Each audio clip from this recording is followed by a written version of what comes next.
Hello, happy people, and welcome to your Moment of Zed, the YouTube channel dedicated to the most beautiful car in the world, the BMW Z3, or as the folks in Toronto call it, the Z3. I'm Mark, and you're probably wondering, why am I dressed like a 1970s used car salesman? Because today we're going to talk about prices of Z3s. I've had a few viewers ask me to do a video about prices. I'm going to do the best I can with it. It's kind of a difficult topic, as you'll see. Also, by the way, happy Father's Day for all you dads out there. I hope you get more than just another exciting new tie, maybe something for your Z3. That'd be nice, right? Also, this is my first Father's Day, unfortunately, without my dad, so I'd like to dedicate this video to my father, Edward, who unfortunately passed this year, as many of you know. He was the first one who kind of turned me on to BMWs way back in the 80s through the pages of Car and Driver magazine, which we used to read together. So this video is dedicated to him. Before we get into prices, we have a Zed of the Week.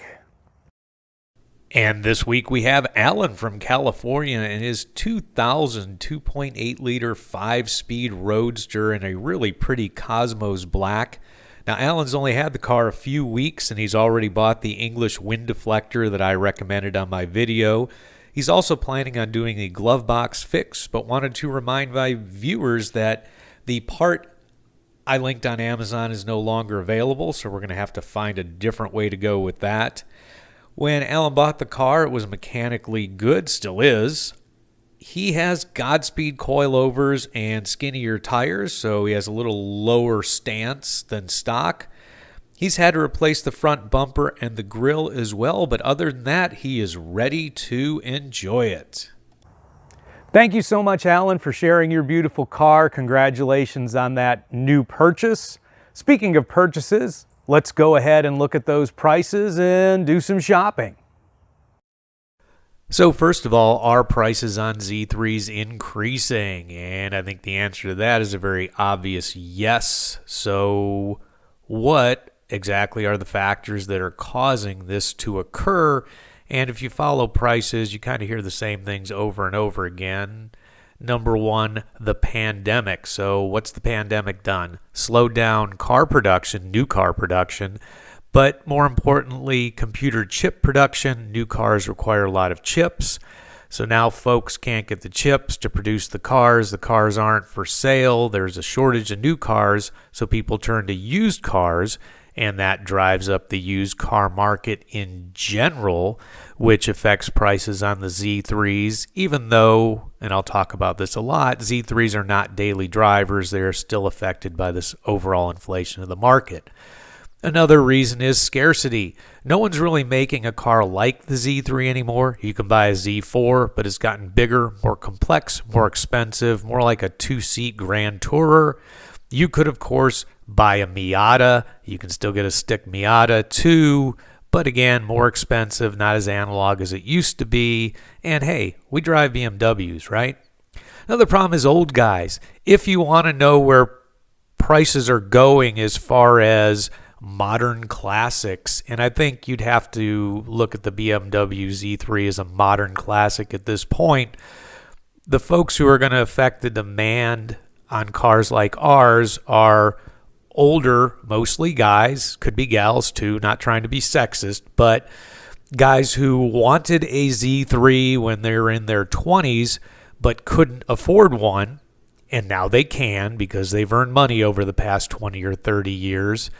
And that demand drives up prices. Or in the same vein, they had a Z3 when they were younger, but they had to give it up because they got married, had a family, and it no longer fit them, so they got rid of it. And for the past 20 or 25 years, they've been driving the SUV or the minivan. Now the kids are out of the house, and they want to get back to their favorite car. So the demand for our cars, and obviously no more of them being made, has increased due to that as well. So when it comes to constructing a used car price, how's it done? Well, the devil's kind of in the details on this. Number one, of the Z3s, we could look at engine size. We can get anything from a 1.9 liter 4 to a 3.2 liter 6 on the M cars, and several between. All other things being equal, typically the larger the engine, the higher the price. Transmission in the Z3s, manuals command a premium over automatics for obvious reasons. Enough said about that. Year and mileage. For Z3s, the year maybe is not that important unless you specifically prefer the new body style over the old or vice versa. You've got a 6-year range to choose from. Mileage is kind of king when it comes to the Z3s, I've found, and you'll see as we look at some specific cars that have sold or are for sale. There's a lot of low mileage examples of Z3s out there because it's not typically a daily driver, so mileage tends to stay low. But your lowest mileage cars, and there's some cars out there with less than 10,000 miles that have sold recently, tend to command a very high premium, and that makes sense because low mileage tends to say, hey, this car's still in good condition. Options, I think on the Z3, options may not be as important. Probably the big one, depending on where you live, is air conditioning. So working air conditioning is going to command a slight premium. Few other things, the sports seats, kind of nice to have. Not that many Z3s have them, the non-M versions anyways. Other things like aftermarket parts can be important. Different wheels, a better exhaust, different head unit or speakers on the stereo. These things can make the price go up, or if buyers are looking for more stock cars, could make the price go down depending on how personalized those aftermarket parts are. Obviously, overall condition is huge. Is the car a garage queen, or has it been rode hard and put away wet? That's going to make a big difference. Does it need repairs? Now, I recently had a gentleman write in to the comment section of one of my videos who picked up a Z3 with 120,000 miles for $4,500, which nowadays is a real bargain. What did it need? It needed a clutch done. Well, clutch repair, especially if you can do it yourself, is not that expensive.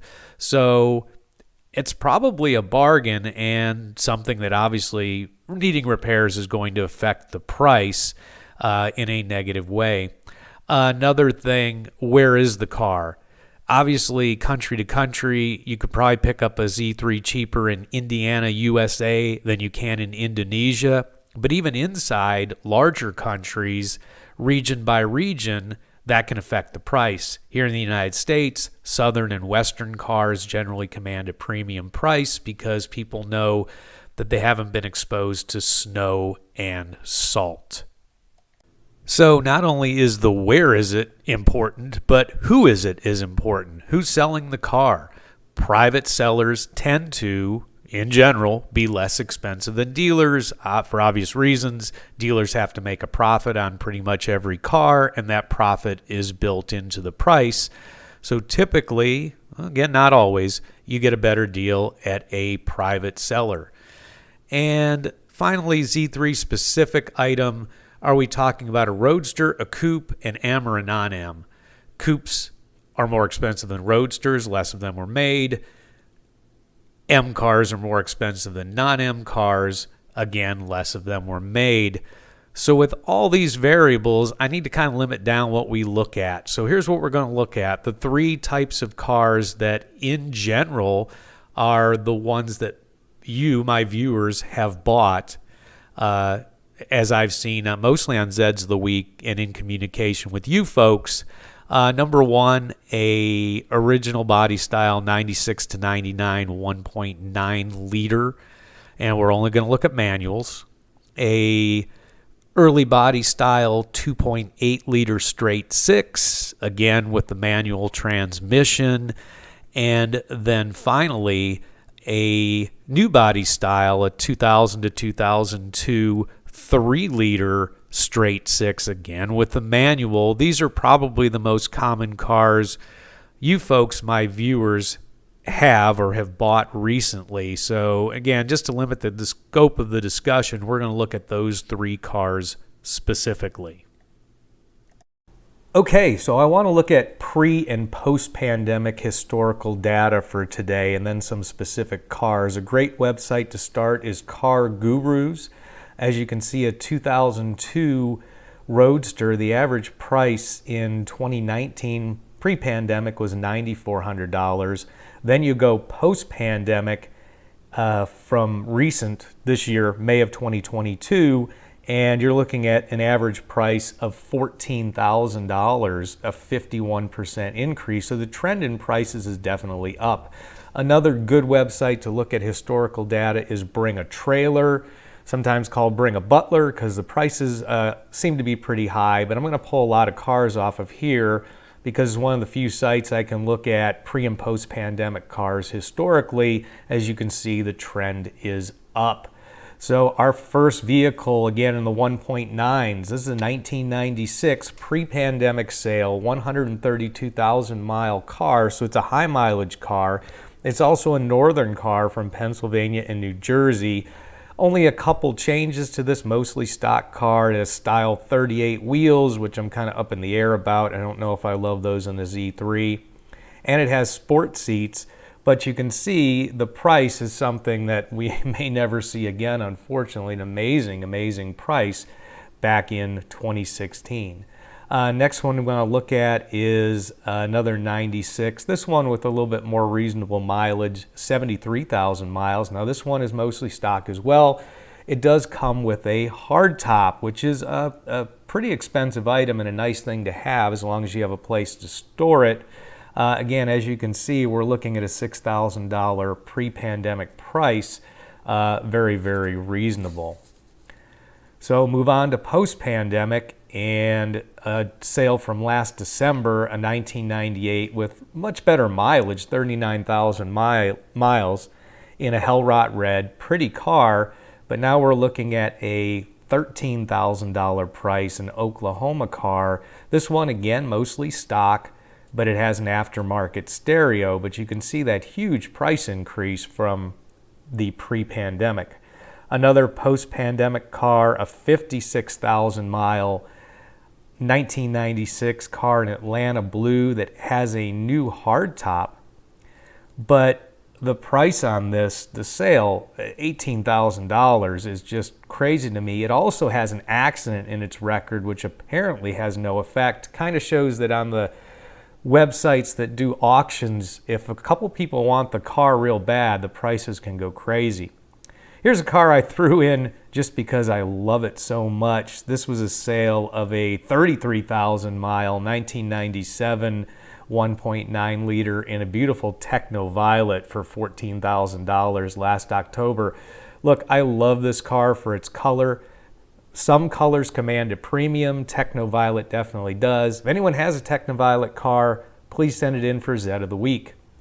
Another site I like to follow, another bid site, is Cars and Bids. Now, they don't have any pre-pandemic cars because they started business right in the middle of the pandemic. This is Doug DeMuro's website. He's pretty well known on YouTube. But you can look at post-pandemic sales like this recent 1996 that sold with only 10,000 miles with red leather interior for $14,000. There's still some bargains out there. Here's a 1996 car that sold just last December for $8,000, a South Carolina car. Been sitting a while, but still a great price. Another website I like to use that aggregates cars that aren't for bid, just regular sales, Auto Tempest, different cars from many popular sites. Good place to look. I will link all these in the description. Next car, let's look at 2.8 liters pre-pandemic, old body style. This is a 27,000 mile 1998 2.8 liter, sold for $9,600 back in March of 2018. It's a one-owner California car in Hellrot red with some interesting special order piping around the seats. Other than that, pretty much stock. Great price. Next one, a 1997 two-owner dark green, mostly stock, 34,000 mile car with no accidents. Again, a real reasonable price. This had new tires at the time. Again, March of 2019, sold for $9,800. Again, that pretty dark green color, one of those other colors that tends to command somewhat of a premium, somewhat unusual, not too many of them out there. Let's look post-pandemic on our 2.8 liters. This is virtually the same car, a dark green, 32,000 mile, mostly stock car. This is a $14,300 just last month, March of 2022. So you're looking at about a 50% price increase over those two cars in just 4 years. So just an amazing, amazing difference, and not one we like to see as enthusiasts. Our next car, again, 2.8 liter, a 1998 with 52,000 miles, sold for $16,000 also just last month. This is Atlanta Blue. Kind of unusual thing of this, it has a luggage rack, which you don't see very often. Again, a mostly stock car, except it has Bilstein springs and shocks. But again, $16,000, oh, that's just a lot. Still some bargains out there, though, here on Cars and Bids, a 1998 2.8 liter with 37,000 miles, pretty interior, sport seats, hardtop, $12K.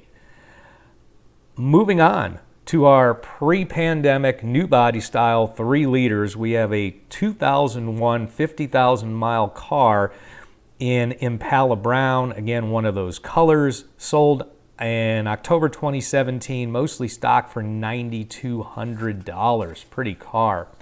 Here's another 2001 3 liter with 34,000 miles on it, mostly stock, again pre-pandemic. It looks like they put M-style wheels on it. That's the only big thing I can see. And again, this car sold for a very, very reasonable price back before the pandemic. Looking at 2.8 liters post-pandemic, 3 liters post-pandemic, another 2001, 46,000 miles in Hellrot Red, sold this past March with new shocks and tires, but also with an accident on its record for $13,750. Again, that's about a 50% price increase from the previous ones we just saw. Again, last 3 liter car, well, second last 3 liter car, 50,000 miles, so similar, sold in February. It's a dealer car for 15,000 miles. What's special about it? No accidents in this case, has new tires, otherwise mostly stock. And last but not least, our final car and our final bargain, this 2001 3 liter car with 107,000 miles on it, kind of proving again that mileage is king, but this might be the biggest post-pandemic bargain I've seen. $8,000 for this car, which has some modifications, but they seem very tasteful, and overall just a great, almost pre-pandemic price. So they're still out there. Do not lose hope. So folks, there you have it, a little bit about prices as requested. I'd love to hear from you in the comments below about what prices are doing in your area. As I said, prices are very country specific and inside of a country, even region specific. So love to hear from you. Tell us where you're at. Tell us what prices look like in your area. If you found this content valuable, please crush that like button below as always. And until next time, drive safe.